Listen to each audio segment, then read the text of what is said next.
आराध्य अरिहंत प्रभु के चरणों में अनंत अनंत आस्था के साथ वंदन। शासनपति श्रमण भगवान महावीर स्वामी के चरणों में अनंत अनंत आस्था के साथ वंदन।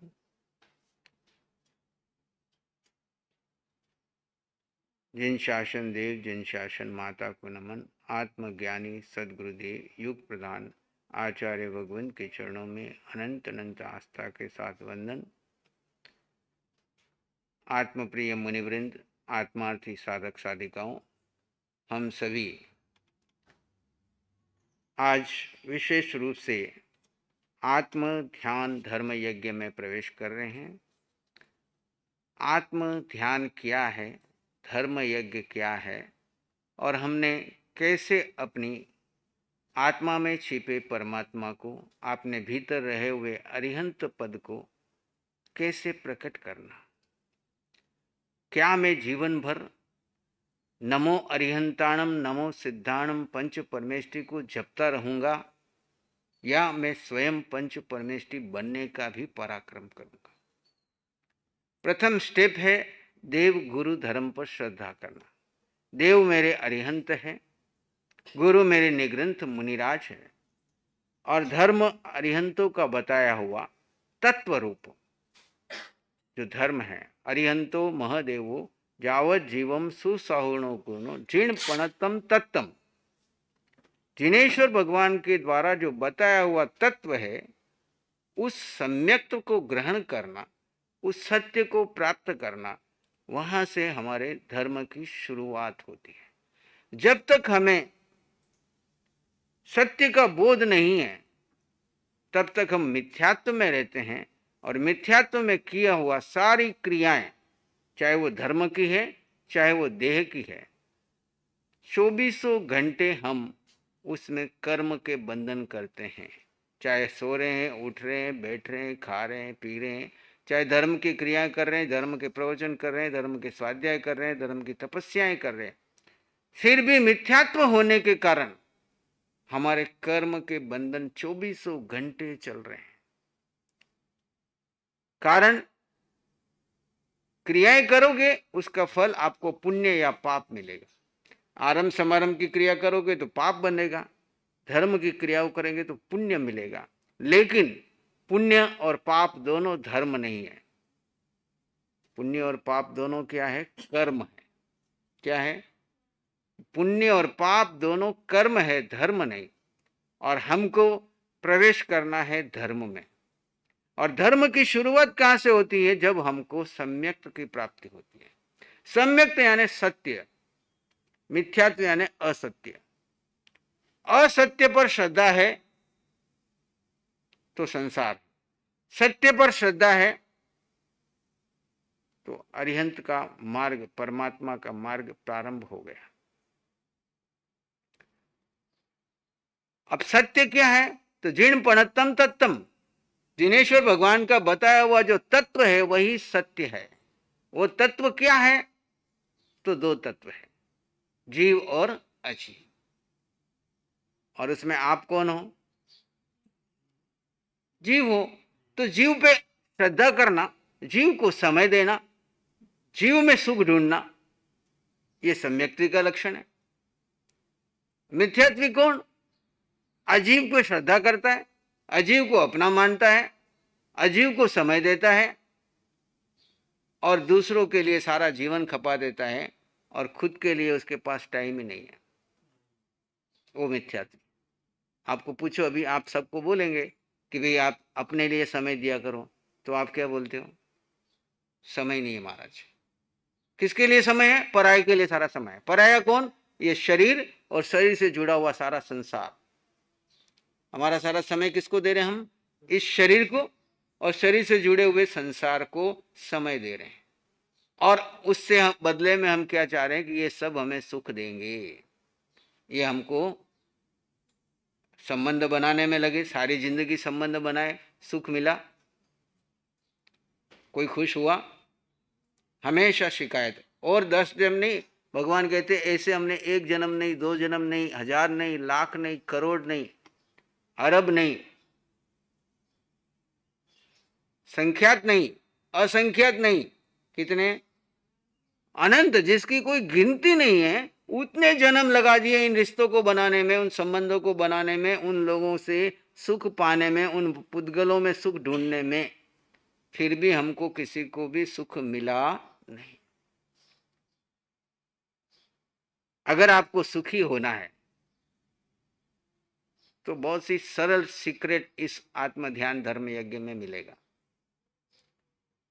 सिर्फ करना कुछ भी नहीं है, किसी नई क्रिया आपको कुछ नहीं करनी है, सिर्फ आपको क्या करना है, दृष्टि बदलना है। जो अभी श्रद्धा जड़ के ऊपर, अजीव के ऊपर, पुद्गल के ऊपर दे रखी है, उस श्रद्धा को जीव में बदल देना है। किस में करना है? श्रद्धा जीव पे रखनी है। देव गुरु तो हमारे आदर्श हैं, और अपने भीतर बैठा हुआ जो जीव है उस पर श्रद्धा करनी है कि मैं जीव हूं, जीव था और जीव ही रहूंगा। और जीव को समय देना, जो चाहिए तुमको जीव में ढूंढना, अजीव में नहीं ढूंढना। अजीव क्या है?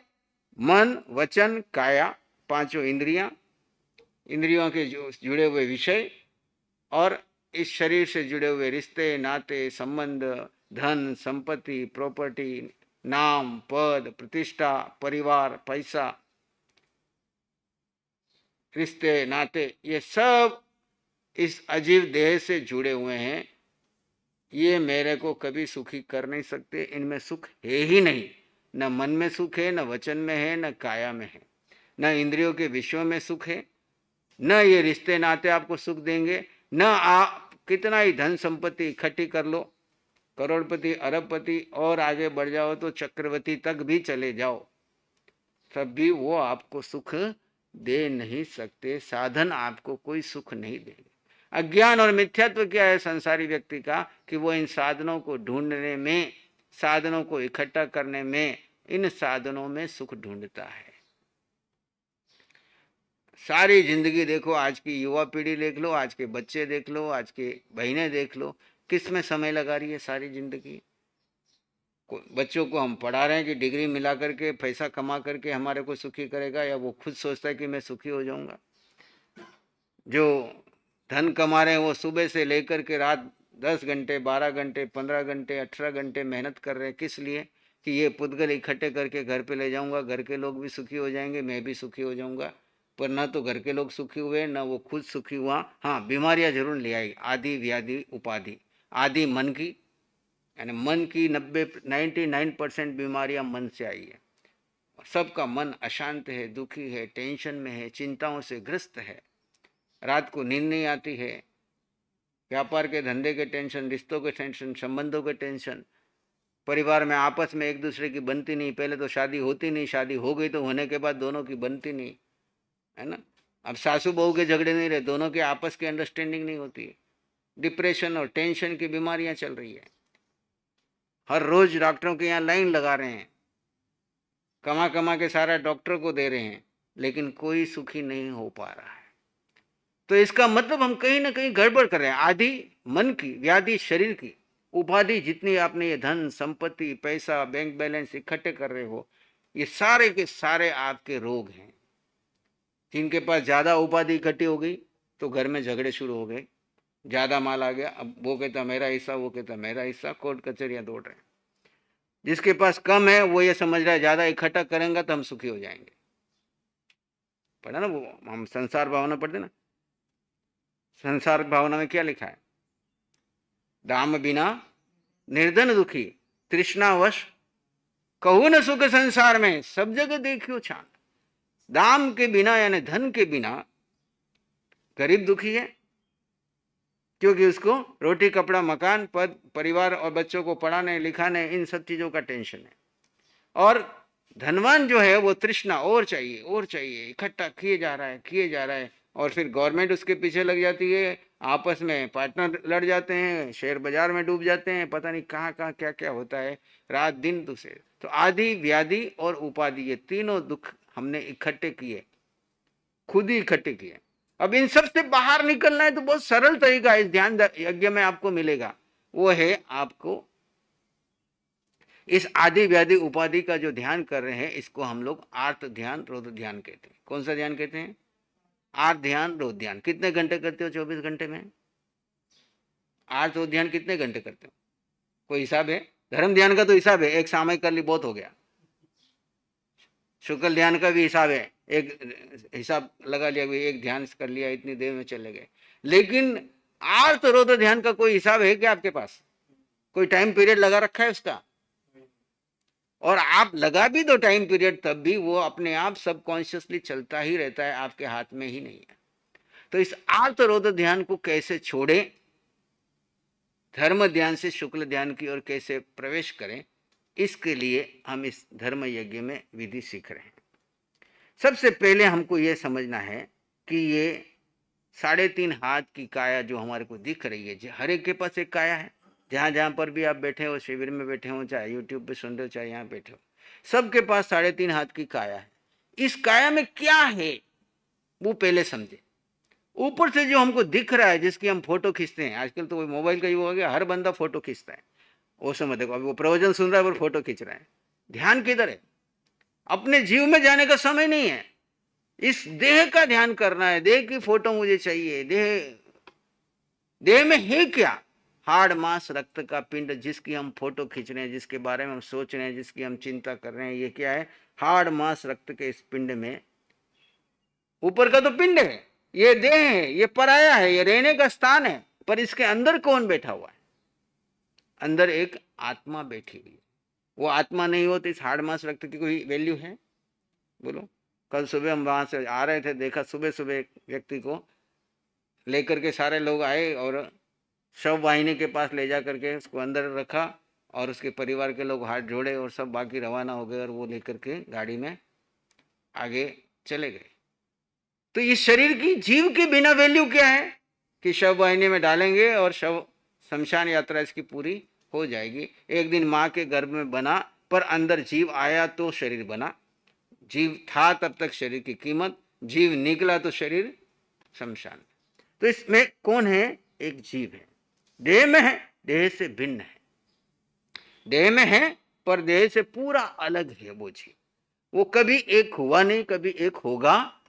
हमने इस शिविर में उस जीव का ध्यान करना है, जड़ का ध्यान नहीं करना है, पुद्गल का ध्यान नहीं करना है। आप माला करते हो, नौकार मंत्र की फेरते हो, लोगस की माला फेरते हो, बदले में क्या मांगते हो? हे भगवान, मेरा काम धंधा अच्छा चले, मेरे परिवार की सब समस्याएं ठीक हो जाए, मेरे जीवन में शांति आ जाए। आएगी कैसे? माला फेरने से नहीं आएगी।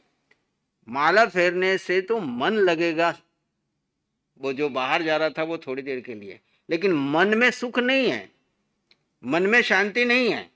मन के पार जो आत्मा है, मन वचन काया, ये तीनों शरीर के भाग है। किसके भाग है? तीनों के तीनों शरीर के भाग है। और आपको किस में जाना है? आत्मा में स्थित होना है। और ये शिविर आत्मा में स्थित होना है। इसके लिए क्या करना है? बिल्कुल सरल विधि भगवान ने बताई है। आप जीव हो और जीव के गुण धर्म, इस देह के गुण और धर्म दोनों जुदा जुदा। जीव के गुण धर्म और शरीर के गुण धर्म, यानी जीव का गुण और अजीव का गुण दोनों एक है या अलग अलग है? गुण या ना धर्म। जीव का धर्म क्या है? आनंद, शांति, सुख, समृद्धि और अष्ट गुणों की संपदा। आनंद, 24 घंटे हर जीव आनंद में रहना चाहता नहीं चाहता है? आप जो रहना चाहते हो वो आपका स्वभाव है। शांति हर व्यक्ति चाहता है, शांति उसके पास है। ज्ञान हर व्यक्ति के पास है, कोई जीव अज्ञानी नहीं है, सबके पास अनंत ज्ञान का भंडार है। बस उसके ऊपर एक बादल आया हुआ है, आवरण कर्म का। अगर वो आवरण हट जाए तो वो केवल ज्ञानी हो सकता है। करना क्या? हमको खाली आवरण हटाना है, केवल ज्ञान अंदर है। तो आनंद हमारा स्वभाव है, शांति हमारे भीतर है। किसमें? जीव में। और ज्ञान आत्मा का गुण है। अजीव का क्या है? अजीव का गुणधर्म क्या है? ये शरीर का गुणधर्म क्या है? हाड़ मांस रक्त का पुतला है, प्रति पल प्रतिक्षण बदल रहा है, सड़ रहा है, गल रहा है, बदल रहा है। अगर इसमें जीव नहीं हो और जीव को निकल जाए तो कितनी देर में इस शरीर में बदलाव आता है, कितनी तेजी से। खून पानी हो जाता है, शरीर भारी हो जाता है, सारा रंग बदल जाता है, अंदर जीवों की उत्पत्ति हो जाती है। क्योंकि हाड़ मांस रक्त का स्वभाव है प्रति पल प्रतिक्षण बदलना। जीव रहता है तब तक तो थोड़ा बहुत कंट्रोल है उसका, जीव की उपस्थिति में। जीव निकलते ही तो वो अपना ओरिजिनल रूप में आ जाता है। तो जीव अलग है, जड़ अलग है। जीव रह रहा है, जीव को रहने का स्थान है कौन? ये शरीर, जिसमें मन वचन काया पांचों इंद्रियां इस शरीर के साधन है। इनके धर्म अलग है। मन का धर्म क्या है? विचार करना, विचारों को ले लेके आना, उठाना, चंचल करना। बुद्धि का धर्म क्या है? आप जो विचार लाए उसको सही गलत बताना, संकल्प विकल्प करना, ऐसा ना हो जाए, ऐसा ना हो जाए, ये ना हो जाए, ये ना हो जाए, आगे कल मेरे साथ ऐसा ना हो जाए, ये ना हो जाए। ये जो सोच रहा है वो कौन सोच रहा है? बुद्धि। पांचों इंद्रियों का धर्म क्या है? आंख देख रही है, कान सुन रहे हैं, है ना, नाक सूंघ रही है, शब्द रस आपको भोजन का कौन सा भोजन किया रस दे रहे हैं, स्पर्श से आपको मालूम पड़ रहा है ठंडी है, गर्मी है, वातावरण में क्या है। तो पांचों इंद्रियों का धर्म अलग है, मन का धर्म अलग है। शरीर का धर्म क्या है? सड़न गलन स्वभावी, प्रतिपल प्रतिक्षण। अभी आपने भोजन किया, भोजन अंदर डालोगे, थोड़ी देर में सारा सड़ गल करके क्या हो जाएगा? बाहर। आप कैसा भी कपड़ा पहन लो, पहनने के थोड़ी देर के बाद शरीर में पसीना निकलेगा और शरीर कपड़े के ऊपर क्या हो जाएगा? बदल जाएगा, उसके अंदर गंध आ जाएगी। तो शरीर के अंदर में प्रति पल प्रतिक्षण सड़न गलन स्वभावी परिवर्तन चल रहा है, उसको कोई भी रोक नहीं सकता। किसी का भी शरीर हो, वो चाहे महाराज का शरीर हो कि आपका शरीर हो, वृत्ति का हो, अवृत्ति का हो, मिथ्यात्विक का हो, सम्यक्ति का हो, उसका धर्म है सड़न गलन स्वभावी परिवर्तनशील। और जीव का धर्म, चाहे वो नरक का जीव है, चाहे केवली भगवान का जीव है, चाहे आपका जीव है, चाहे मेरा जीव है, चाहे आपका जीव है, हर एक जीव का एक ही धर्म है, आनंद, शांति, ज्ञान, सुख, समृद्धि। आत्मा के जो अष्ट गुण है उसकी संपदा। आत्मा के अष्ट गुण कौन से हैं? अनंत ज्ञान, अनंत दर्शन, अनंत सुख, अनंत शक्ति। केवल ज्ञान होने पे ये चार गुण प्रकटते हैं। और निराकार, ये आकार जो दिख रहा है वो पुद्गल का है, इसके अंदर जो बैठा हुआ है आत्मा का कोई आकार नहीं है, वो निराकार है। जैसे पानी को जिस बर्तन में रख दो उसका वो शेप बन जाता है। पानी का कोई आकार है क्या? लोटे में डालोगे लोटे जैसा, गड़े में जाने को गड़े जैसा, ग्लास में डालोगे ग्लास जैसा। ऐसे ये जीव मनुष्य में आता है तो मनुष्य के जैसा दिखता है। हम कहते हैं ये मनुष्य, मनुष्य नहीं है, वो तो जीव है, उसका ऊपर का शेप है वो मनुष्य है। स्त्री का है तो वो स्त्री के शरीर में जीव है। जीव सबका एक है, जीव में कोई अंतर नहीं है, जीव का सब निराकार है, जीव अमूर्त है, जीव का कोई रंग नहीं, रूप नहीं, वर्ण नहीं, गंध नहीं, रस नहीं, स्पर्श नहीं, जीव का कोई शेप नहीं है। शेप सब जो है वो इस पुद्गल का है। और ये प्रतिपल प्रतिक्षण बदल रहा है। देखो माँ के गर्भ से बाहर निकले तो फोटो कैसी थी आपकी, आजकल तो कैमरा का युग आ गया ना, देखो सारी फोटो को मिलाओ एक लाइन में, आपको लगेगा कितनी दृष्टि से बदल रहे हैं। माँ के गर्भ से निकलने से 60 साल की उम्र तक में कितने देह में परिवर्तन आया है, लेकिन जीव वही है। पहले दिन भी वही था, अभी भी यही है, शरीर छोड़ेगा तब भी यही रहेगा, अगले भाव भी यही रहेगा, पिछले भाव में भी वही जीव था। बदल रहा है वो, देह बदल रहा है, जीव नहीं बदल रहा है। तो आत्मा का पांचवा गुण निराकार। छठा गुण क्या है? आत्मा अगुरु लघु। वजन जो है ये इस शरीर का है, आत्मा का कोई वजन नहीं है, वो अगुरु। गुरु यानी भारी, लघु यानी हल्का, न हल्का है न भारी है, वो अगुरु लघु है आत्मा। आत्मा का कोई वजन नहीं है। वजन कम हो गया, वजन ज्यादा हो गया, चिंता करते हो? आप कमजोर हो गए, आप मोटे हो गए, कौन कमजोर हो गया? शरीर कमजोर हुआ ना, जीव तो कभी कमजोर नहीं होता है। जीव कमजोर होता है कब? जब आप विभाव में जाके, मिथ्यात्व में जाके कार्बन शरीर के ऊपर भार उठा देते हो, तो वो जीव कमजोर नहीं हुआ, दब गया नीचे। जैसे आकाश में बादल आ गए तो वो बादल जब तक वहां से हटेंगे नहीं तब तक आपको, सूर्य आकाश में होते हुए तब भी आपको प्रकाश नहीं मिलता है, आपको उसकी ऊष्मा नहीं मिल पाती है। वैसे ही हमारे अंदर में अनंत सुख है, लेकिन ऊपर कार्बन शरीर आ गया तो हमको सुख का बोध नहीं होता, हम साता में ही सुख मान लेते हैं। साता शरीर की है, असाता शरीर की है, सुख आत्मा का गुण है। चाहे कितनी भी असाता हो शरीर में, फिर भी आत्मा हर समय सुख में रह सकती है, आनंद में रह सकती है। तभी तो समाधि मरण वाले को क्या कहा? निकट भोगी बन जाता है। क्यों?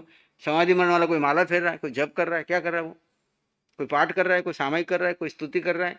कुछ नहीं करता वो, केवल शरीर को पराया मान करके आत्मा में स्थित रहता है। और आत्मा अलग और शरीर अलग रह करके आत्मा को आत्मा में स्थित कर ले तो वो अनंत जन्म को क्षय सीमित करके थोड़े 1 2 4 भाव में मोक्ष जाता है। इसलिए संथारे वाले को इतना महत्व दिया। ये संथारा यानी समाधि, समाधि यानी समाधि मरण। समाधि मरण करना है कि समाधि जीवन जीना है?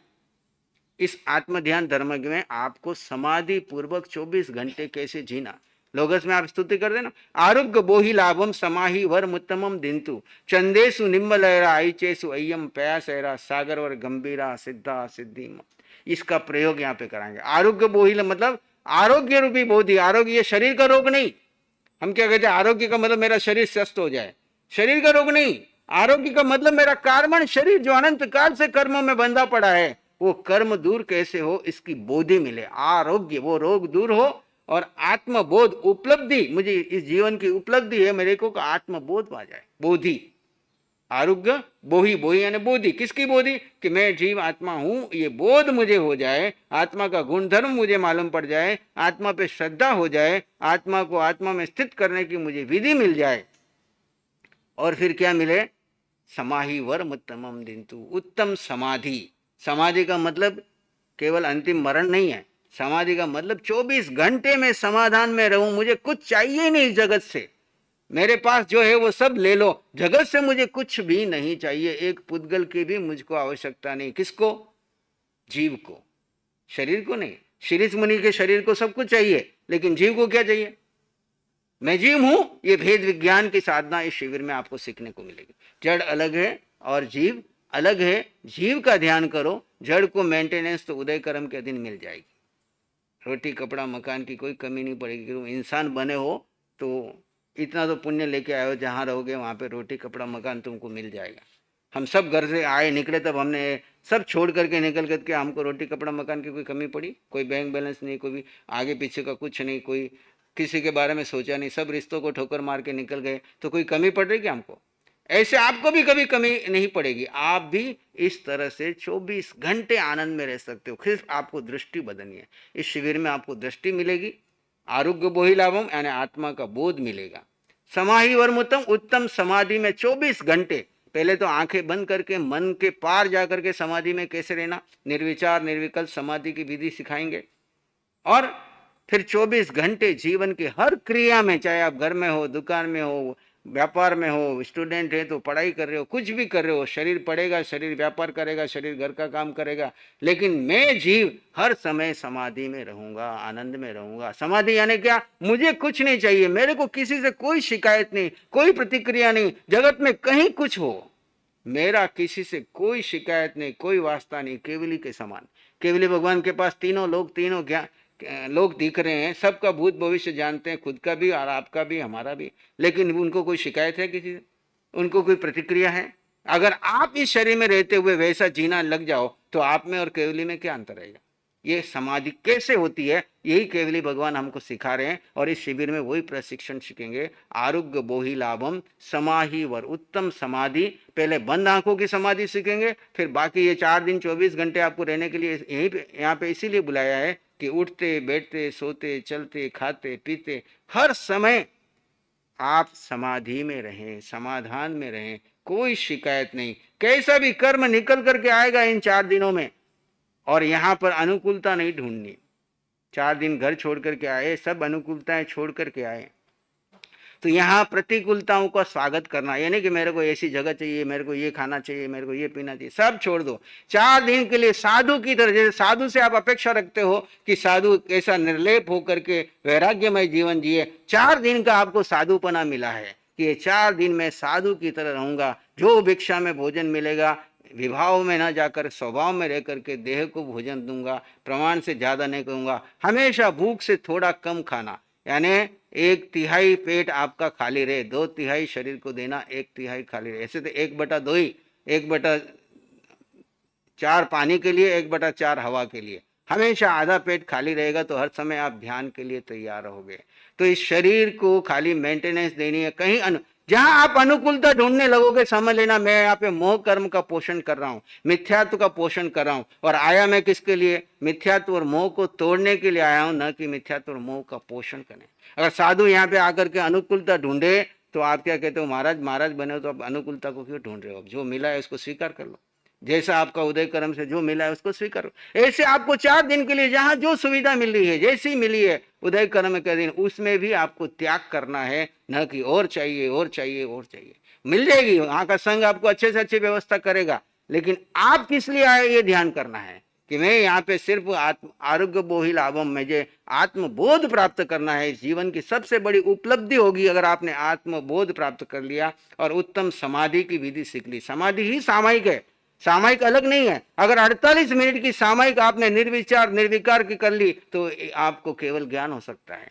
और 1 घड़ी 24 मिनट की सामायिक आप सीख लिए जिसमें एक भी विचार ना आए, निर्विचार निर्विकल्प, करूं नहीं कराऊं नहीं अनुमोदू नहीं, मन से वचन से काया से, ठाणेनम मोणेनम जानेनम, ये सामायिक में सारा दे रखा है। ठाणेनम यानी एक आसन में स्थिर, मोणेनम मौन रहूंगा, और जानेनम अपनी आत्मा का ध्यान करूंगा। अब मन को कोई महत्व नहीं दूंगा, मन में जितना भरा है निकल के आएगा, मैं मन के पीछे नहीं जाऊंगा, मन को खाली कर दूंगा। और इन 3 दिनों में आपके पहले 1-2 दिन तो खूब मन में से विचार निकल निकल करके आएंगे, घबराना मत, जो भरा है वो निकलेगा। अब निकल गए तो समझ लेना हल्का हो रहा है, खाली हो जाएगा। जैसे आप किसी के साथ में बहुत भरे हुए और आधा घंटा किसी से बातें करके सारा खाली कर दे तो आदमी कैसा लगता है। अब ये यहाँ पे बातें करने को नहीं मिलेगा, लेकिन आपको अपने मन के पार आत्मा में जाओगे तब आपकी आत्मा देखेगी मन में से क्या निकल निकल के आ रहा है। भूतकाल निकलेगा, भविष्य निकलेगा, उसको आप महत्व नहीं देंगे। जय हो।